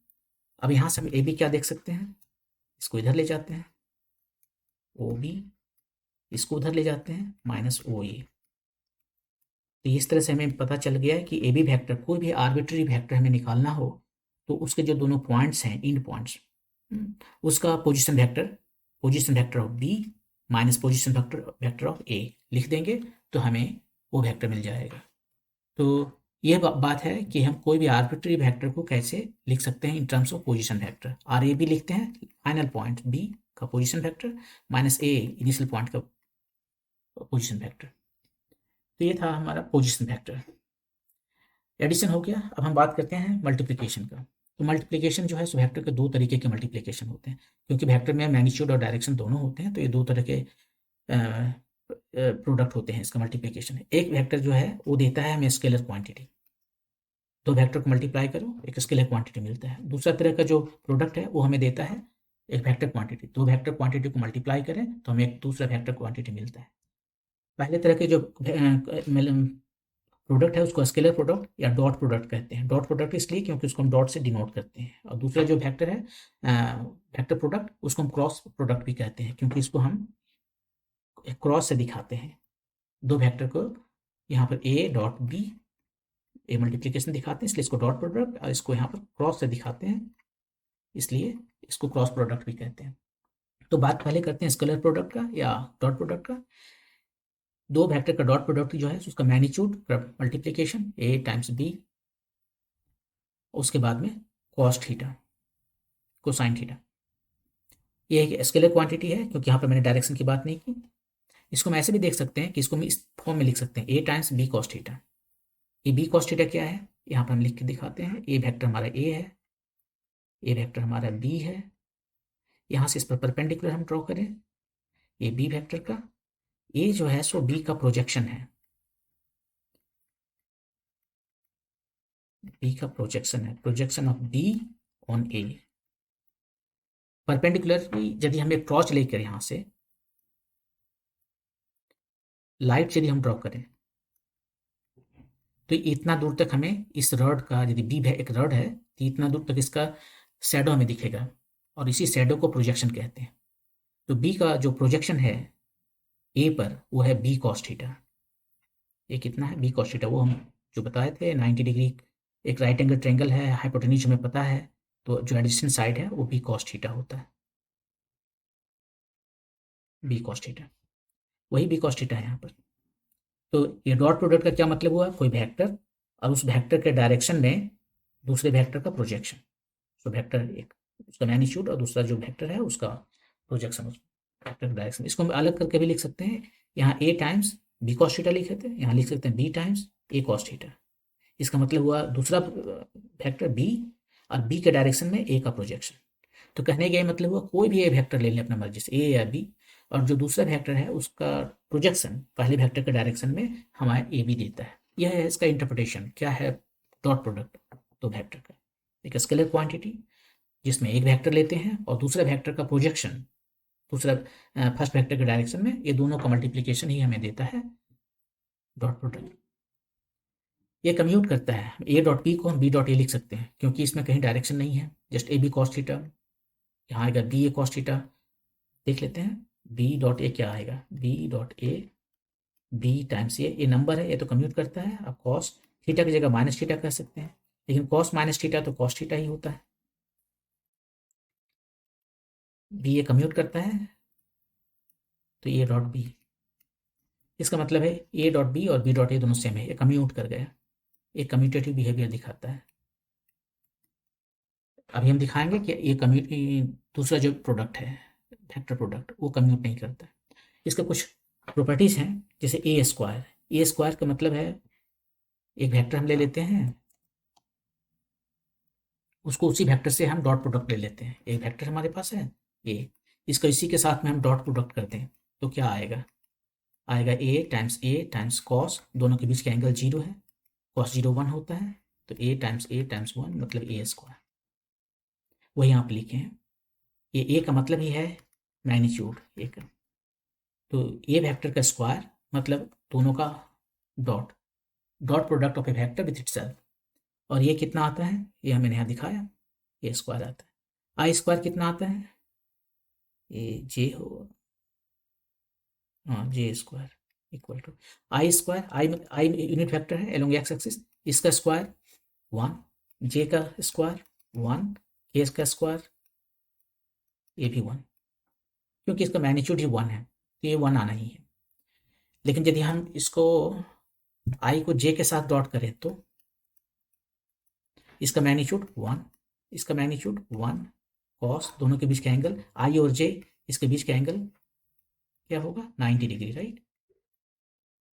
ये तीनों एक दूसरे पर 90 डिग्री का एंगल बनाते हैं, तो ये दोनों के बीच में एंगल 90 डिग्री है, एंड कॉस 90 डिग्री का वैल्यू 0 होता है, सब 0 हो गया। वैसे ही जे डॉट के, ये भी दोनों के बीच का एंगल 90 डिग्री है तो 0 हो गया। लेकिन आई डॉट आई जो है सो 1 होता है, जो यहाँ पर लिखा हुआ आई डॉट आई, उसी को आई स्क्वायर लिख रहे थे, ये 1 है क्योंकि यहाँ पर एंगल दोनों के बीच का 0 है। और ऐसे के डॉट आई ये भी जो है सो 0, इसको साइक्लिक ऑर्डर में याद रख सकते हैं, आई जे के, आई डॉट के जे डॉट के डॉट आई, ये सब 0 हो गया। वैसे ही यहाँ पर हम कह सकते हैं कि यदि दो वेक्टर का डॉट प्रोडक्ट यदि 0 है तो वो परपेंडिकुलर होगा, क्योंकि दो का यदि वेक्टर 0 है तो कितना होता है, ए बी कॉस थीटा होता है, ए डॉट बी 0 हो गया है, ए बी कॉस थीटा, तो कॉस थीटा कितना आ गया, कॉस थीटा आ गया 0 बाई ए बी मतलब 0, तो थीटा जो है 90 डिग्री हो गया। तो इस तरह से यदि कोई दो वेक्टर है उसका डॉट प्रोडक्ट 0 है तो हमें पता चल गया कि वो परपेंडिकुलर है इच अदर पर। वो था स्केलर प्रोडक्ट है। अब हम वेक्टर प्रोडक्ट की बात करते हैं। वेक्टर प्रोडक्ट एक वेक्टर क्वांटिटी देगा, इसका मैग्नीट्यूड कितना होता है, A times B times sine theta, और ये डायरेक्शन है, एन जो है सो यूनिट वेक्टर है along the direction of A and B. ये जो वेक्टर डायरेक्शन किधर है, ये जो ए क्रॉस बी वेक्टर है वो ए पर भी परपेंडिकुलर है और बी पर भी परपेंडिकुलर है, दोनों पर परपेंडिकुलर है। कहने का मतलब है कि ये हमारा वेक्टर यदि है और ये वेक्टर बी है, इस तरह से ये दो दो वेक्टर मिलकर एक प्लेन बनाएगा।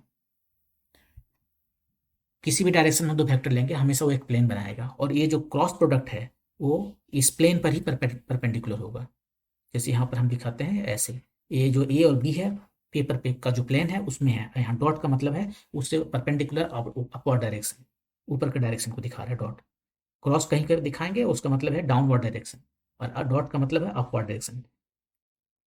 तो जो पेपर का प्लेन है उसके अपवर्ड डायरेक्शन में इसका ए क्रॉस बी का डायरेक्शन होगा इस वेक्टर का, इसलिए ए पर भी परपेंडिकुलर बी पर भी परपेंडिकुलर।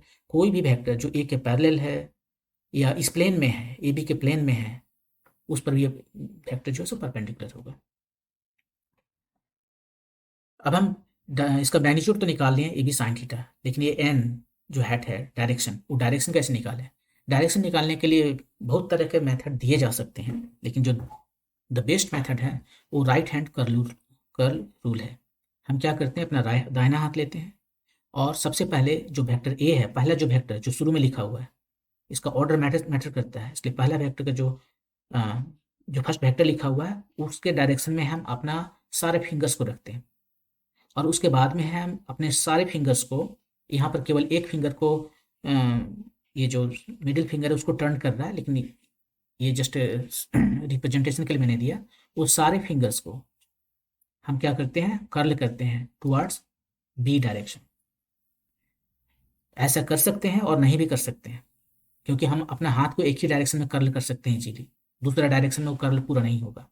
तो यदि हम कर्ल कर पा रहे हैं तो थंब का जो डायरेक्शन है वो हमें ए क्रॉस बी का डायरेक्शन देगा। यदि नहीं कर पा रहे हैं तो थंब को नीचे डायरेक्शन में कर लेते हैं।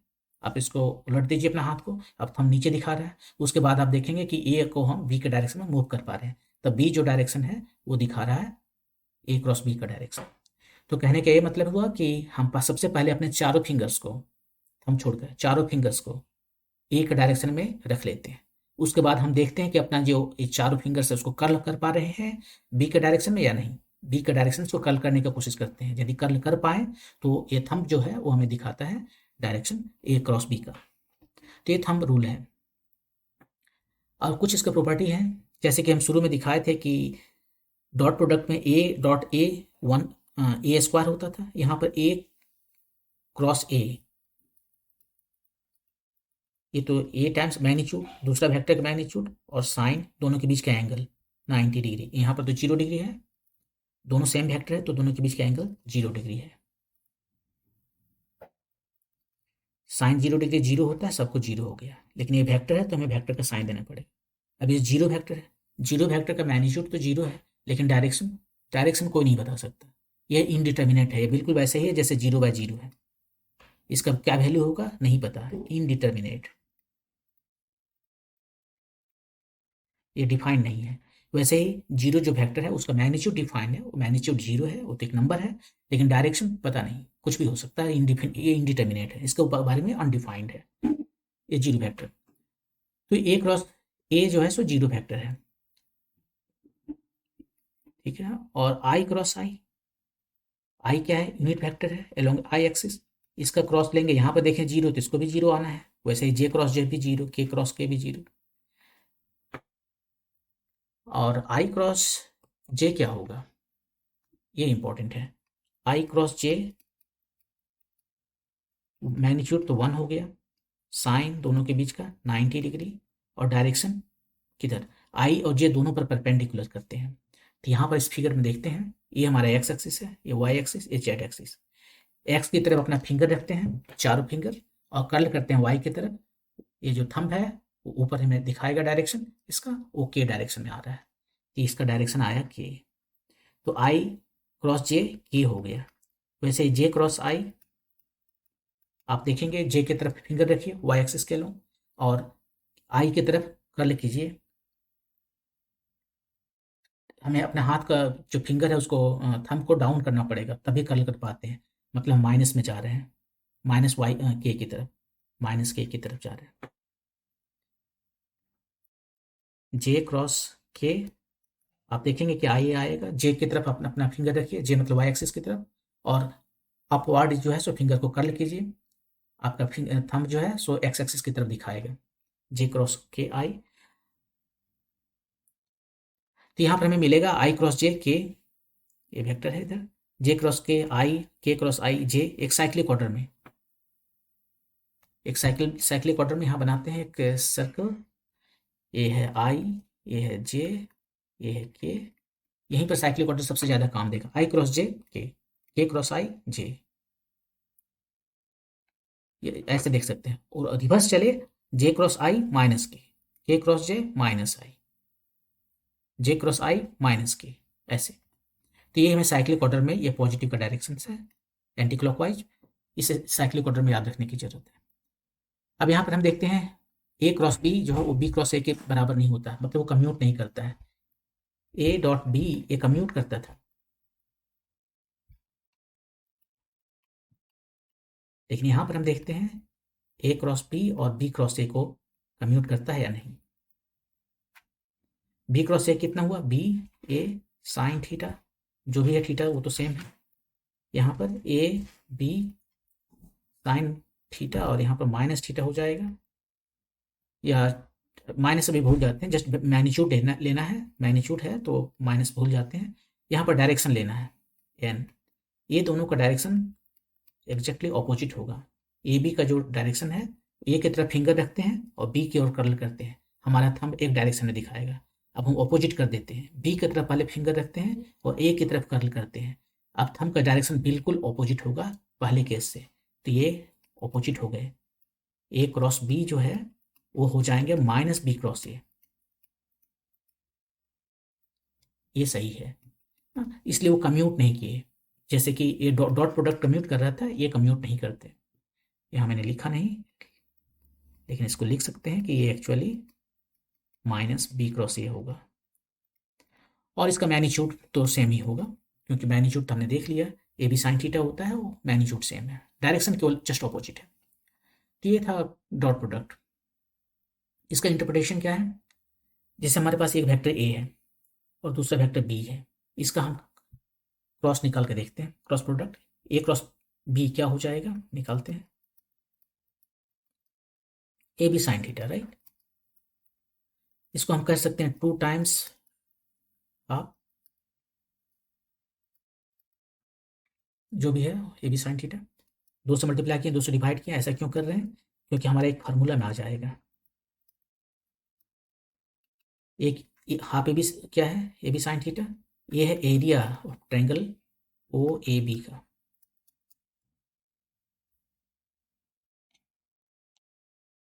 आप आदि कीजिए एक ट्रायंगल, कोई भी आर्बिट्रेरी ट्रायंगल, उसका एक साइड ए है, दूसरा साइड बी है, और दोनों के बीच का एंगल थीटा है। इसका एरिया कितना होता है? इस ट्रायंगल का एरिया ए बी सी का होता है half A B sine theta. Special case में जब थीटा 90 डिग्री हो जाता है तो ये बन जाता है हाफ ए बी। थीटा को 90 डिग्री बना रहे हैं या ऐसे, ये थीटा है, ये ए है, ये बी, यही बी जो है सो हाइट बन गया क्योंकि 90 डिग्री हो गया। तो ए टाइम्स हाइट डिवाइडेड बाई 2। ये फार्मूला जो है राइट एंगल ट्रायंगल के लिए यूज होता है, लेकिन जनरल ट्रायंगल में जो फार्मूला यूज होता है वो half A B sine theta होता है। यहाँ पर मैंने वही लिखा है। तो ये जो ए क्रॉस बी आया वो क्या आया, 2 times area of triangle O A B. तो इसका मतलब ये हुआ कि ए क्रॉस बी जो है, और डायरेक्शन यहाँ नहीं, यहाँ जस्ट मैग्नीट्यूड में देख रहा हूँ, जो मैग्नीट्यूड है ए क्रॉस बी का, वो जो ट्रायंगल बना रहा है वेक्टर ए और वेक्टर बी, हमेशा ये दो वेक्टर एक ट्रायंगल बनाएगा, उस ट्रायंगल का जो एरिया है उसका डबल होता है। या फिर दूसरे तरीके से ऐसे देख सकते हैं कि ए और बी से हम एक पैरेललोग्राम बना लेते हैं, राइट। और इस पैरेललोग्राम का एरिया कितना होता है?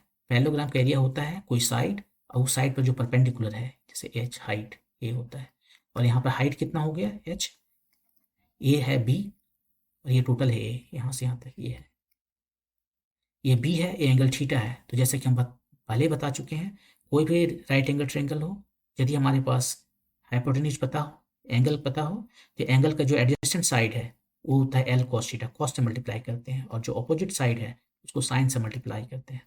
तो यहाँ पर एंगल का एडजेसेंट साइड नहीं, हमें अपोजिट साइड पता करना है, तो साइन से मल्टीप्लाई करना पड़ेगा। हाइपोटेन्यूज है बी साइन थीटा, तो ए एच क्या हो गया, बी साइन थीटा।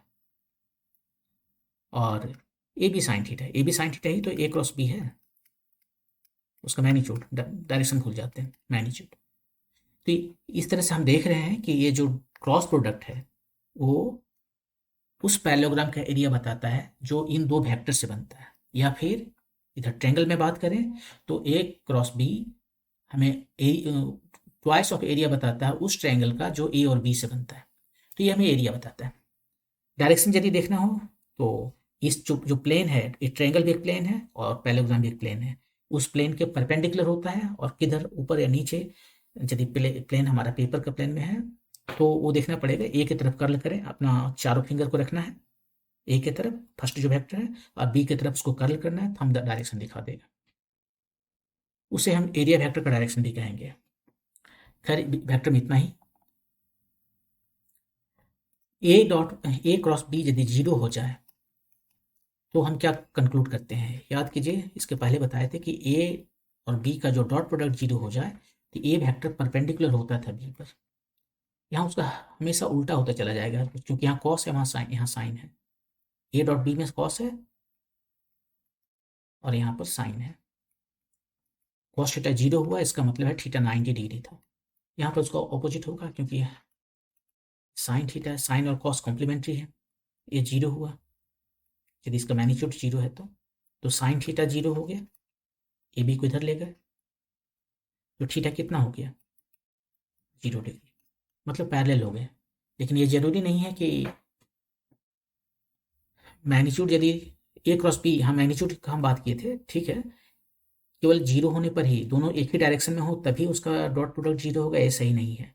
जैसे एक वेक्टर ये है, एक वेक्टर ये है, यही वेक्टर है, सेम मैग्नीट्यूड, लेकिन डायरेक्शन हमने चेंज कर दिया, वेक्टर ए, ये माइनस ए वेक्टर है, डायरेक्शन चेंज कर दी। तो ए क्रॉस बी, ये बी रहने देते हैं, ये बी रहने देते हैं, ठीक है। तो ये हो गया ए बी साइन 0 डिग्री। और ये ऐसा भी हो सकता है कि माइनस बी से भी यदि हम क्रॉस कराएंगे माइनस बी फैक्टर से भी, तो ये भी आएगा ए बी साइन 180। अब क्या आ जाएगा, साइन जीरो भी जीरो होता है, 180 भी जीरो होता है, तो दोनों ही केस में जीरो होता है।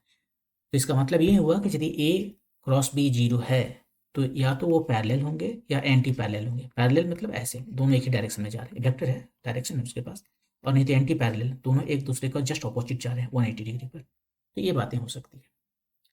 अब थोड़ा सा कार्टेशियन कोऑर्डिनेट में हम दो वेक्टर को रख के उसका क्रॉस प्रोडक्ट देख लेते हैं। जैसे ए वेक्टर है हमारा कार्टेशियन कोऑर्डिनेट सिस्टम में, उसका X component, Y component, Z component है, और यूनिट वेक्टर है आई जे के। बी का भी ऐसे B x B Y B Z, X Y Z direction उसका कंपोनेंट है। इसको यदि हम क्रॉस प्रोडक्ट लेते हैं तो कितना आता है, निकाल के देखें जरा।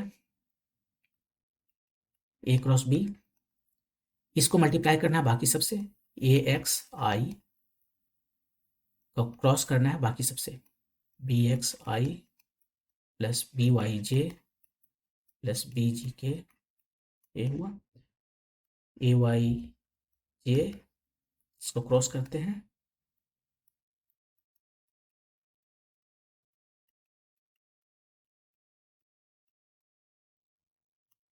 और थर्ड है ए जेड के, इसको क्रॉस करते हैं,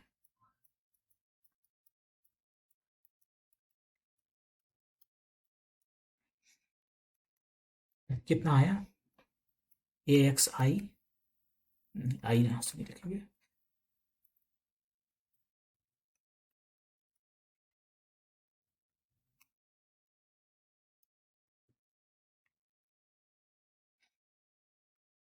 इसको नेक्स्ट पेज में लिखते हैं, मल्टीप्लाई करते हैं, आई क्रॉस आई जीरो होता है,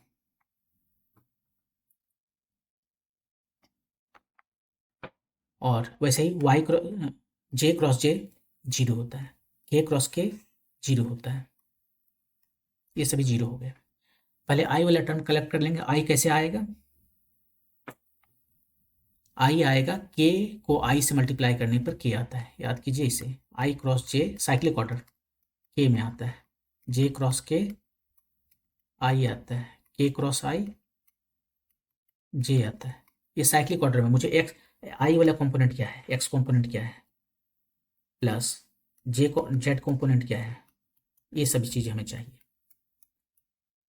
या तो एक एक करके मल्टीप्लाई करके रख लें और उसके बाद में इसको कलेक्ट करें, या एक बारगी कर लें। हम एक बारगी करते हैं। आई आएगा जे और के को क्रॉस करने के बाद में, तो यहाँ से तो नहीं आएगा, आई से तो नहीं आएगा, यहाँ पर आएगा, जे को आई से करेंगे के आएगा, जे क्रॉस आई के है, ठीक है, ये दोनों आएगा, ए वाई बी एक्स, ए वाई बी एक्स। और एक और जगह आएगा ये के डॉट आई में, के डॉट आई, ये तो जे आ गया, आई लाना है तो जे के लाना होगा, तो के जे माइनस आई देगा, तो माइनस इधर लिख लेते हैं, के जे ए जे ए जेड बी वाई, ये हो गया। ऐसे जे वाला कहाँ से आएगा, जे आएगा के और आई को देखना होगा, आई है इसका के के साथ, आई का के के साथ, ए एक्स बी जेड, आई क्रॉस के माइनस में आएगा, राइट, आई क्रॉस के माइनस जे, तो माइनस में है, इसको इधर लिखते हैं यहाँ पर, आई के ए एक्स बी जी, ए एक्स बी जी, और उसके बाद में दूसरा कौन है, जे, के आई ढूंढते हैं, ए के आई, ए जी बी एक्स, ए जी बी एक्स, के का ढूंढते हैं, के मतलब आई जे ए एक्स बी वाई, ए एक्स बी वाई माइनस, हाँ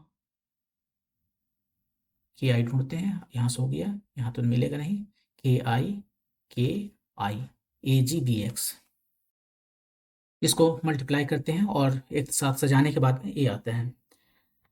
इसको हम एक काम करते हैं, इस तरीके से लिखते हैं, ए वाई बी जी माइनस ए जे बी वाई, सेकेंड वाला माइनस कर देते हैं, माइनस क्यों कर रहे हैं अभी तुरंत पता चलेगा, तो इसको एक्सचेंज करना पड़ेगा,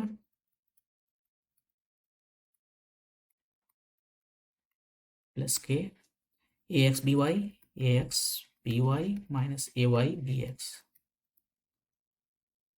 अब इसको हम एक वेक्टर फॉर्म में लिख सकते हैं, डिटर्मिनेंट फॉर्म में। यहाँ पर आई, यहाँ जे, यहाँ के। आई वाला टर्म क्या होता है, फर्स्ट रो फर्स्ट कॉलम हटा देते हैं तो ए वाई बी जी, ए वाई बी जी, ए जी बी वाई, ए जी बी वाई। अब इधर बच गया, आप देख सकते हैं इसको, यदि हम ए एक्स और इसको बी एक्स लिखें ये पूरा का पूरा आ जाएगा। तो ये हमारा था ए क्रॉस बी।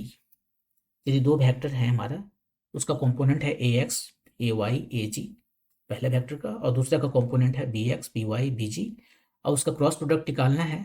तो हम इमीडिएटली कर सकते हैं, ये डायरेक्शन दे रहा है आई जे के, और पहला वेक्टर का कंपोनेंट जो है सेकंड रो में लिखते हैं ए एक्स ए वाई ए जी, और दूसरा वेक्टर का जो कंपोनेंट्स है उसे थर्ड रो में लिखते हैं B x B Y B z. ये हो गया हमारा उसका क्रॉस प्रोडक्ट। ये बहुत ही इंपॉर्टेंट है क्योंकि बार बार इस तरह से मल्टीप्लाई करने में गलती होने के चांसेस रहता है, तो उससे अच्छा है कि हम तुरंत उसे एक डिटरमिनेंट फॉर्म में लिख रहे हैं और उसके बाद इसको हम इजीली इस फॉर्म में ला सकते हैं, सिंप्लीफाई किया जा सकता है। तो यहाँ ये बताना था कि यदि हमें कार्टेशियन कोऑर्डिनेट सिस्टम में दो वेक्टर दिया हुआ हो और उसका क्रॉस प्रोडक्ट निकालना हो तो हम उसे इमीडिएटली डिटरमिनेंट फॉर्म में लिख लेंगे। ये डिटरमिनेंट फॉर्म इंपॉर्टेंट हो गया। इसके बाद में जो फाइनली आता है डिवीजन। रियल स्पेस में दो मैट्रिक्स का डिवीजन डिफाइंड नहीं है, इसलिए इस पर हम बात नहीं करेंगे। तो ये था वेक्टर एनालिसिस, जिसमें हमने बताया कि वेक्टर को हम कैसे ऐड करते हैं, पहले दो वेक्टर को कैसे ऐड करते हैं, उसके बाद में दो से ज़्यादा वेक्टर को कैसे ऐड करते हैं। सब्ट्रैक्शन क्या है, वो तो एडिशन है विथ नेगेटिव वेक्टर, तो उसमें ज़्यादा कुछ बताना नहीं था। उसके बाद मल्टीप्लिकेशन दो तरह के होते हैं, दो वेक्टर का मल्टीप्लिकेशन स्केलर क्वांटिटी देता है जिसको डॉट से डिनोट करते हैं, इसलिए इसको डॉट प्रोडक्ट भी कहते हैं। और दो वेक्टर का मल्टीप्लिकेशन एक वेक्टर क्वांटिटी भी देता है, इसलिए उसे वेक्टर प्रोडक्ट या फिर क्रॉस प्रोडक्ट कहते हैं क्योंकि उसे क्रॉस से दिखाते हैं। और यहाँ पर हमने ये भी दिखाया कि दो क्रॉस प्रोडक्ट जो है उसको लिखने के लिए हम डिटरमिनेंट फॉर्म में आसानी से लिख सकते हैं यदि उसका हमें कंपोनेंट्स पता हो एक्स वाई जी में। ऐसे इसका कंपोनेंट एक्स में ए का कंपोनेंट और बी का component B x B Y B z, उतना लंबा चौड़ा कैलकुलेशन करने की जरूरत नहीं है, तो ये ऐसे कर लेते हैं। ये था वेक्टर एनालिसिस। अगला वीडियो में हम आपको बताएंगे कैलकुलस के बारे में।